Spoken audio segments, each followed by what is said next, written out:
Hello नमस्कार दोस्तों। मैं अमित दारीवाले आप सभी का आपके अपने YouTube channel the brain education पर हार्दिक अभिनंदन करता हूँ। आइए अब सारे अच्छे होकर अपनी तैयारी को ऐसे कंटिन्यू रख रहे हो। भाई जो भी बच्चा हरियाणा में एलएम एससी और जेई की तैयारी कर रहा है तो उसके लिए भाई हमने इलेक्ट्रिशियन थ्योरी के पीवाईक्यू सेशन स्टार्ट किया जिसमें हमने 72 क्वेश्चन कवर कर लिया। आज हमारा 73वां क्वेश्चन है।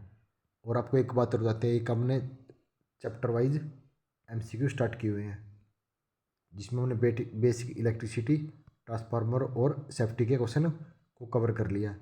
और एक अन्य हमने 10,000 क्वेश्चन का भी सेशन स्टार्ट किया हुआ है। तो चलो अपनी क्लास की शुरुआत कर रहे हैं। सिंक्रोनस मोटर पावर फैक्टर कारक पर कार्य करती है। तो सिंक्रोनस मोटर किस पर करती है? तो ये करती है लीडिंग, लैगिंग और यूनिटी पर। सिंक्रोनस मोटर में हीटिंग कब होती है?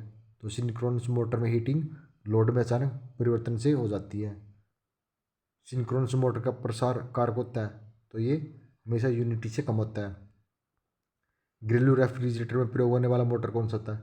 तो घरेलू रेफ्रिजरेटर में यूनिवर्सल मोटर का प्रयोग किया जाता है। सिंगल फेज मोटर में उच्चतम चालक टॉर्क पर होता है तो कैपेसिटर रन मोटर में। 3 सिंगल फेज स्टेटर वाइंडिंग की दूरी पर विद्युतीय रूप से मोटर के अंदर रखे जाते हैं।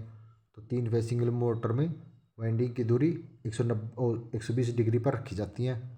एक double scroll cage induction motor में रोटर में 2 समांतर वाइंडिंग होती है। एक double scroll cage induction motor में रोटर में 2 समांतर वाइंडिंग होती है।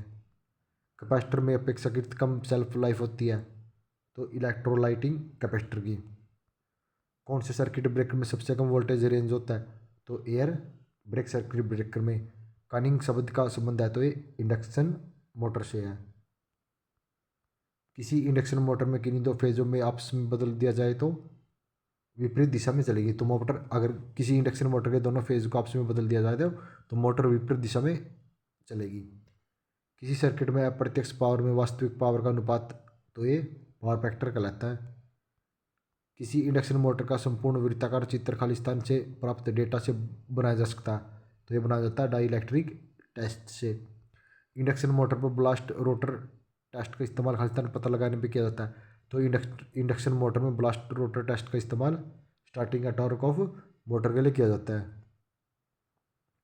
भाई आई होप आपको ये सेशन अच्छा लगा होगा क्योंकि हम 2 से 4 मिनट का सेशन आपको ले रहे हैं जिसमें हम 10 से 20 इंपॉर्टेंट क्वेश्चनों को कवर कर लेते हैं। अगर आपको सेशन अच्छा लग रहा है तो प्लीज़ लाइक शेयर और कमेंट जरूर करना।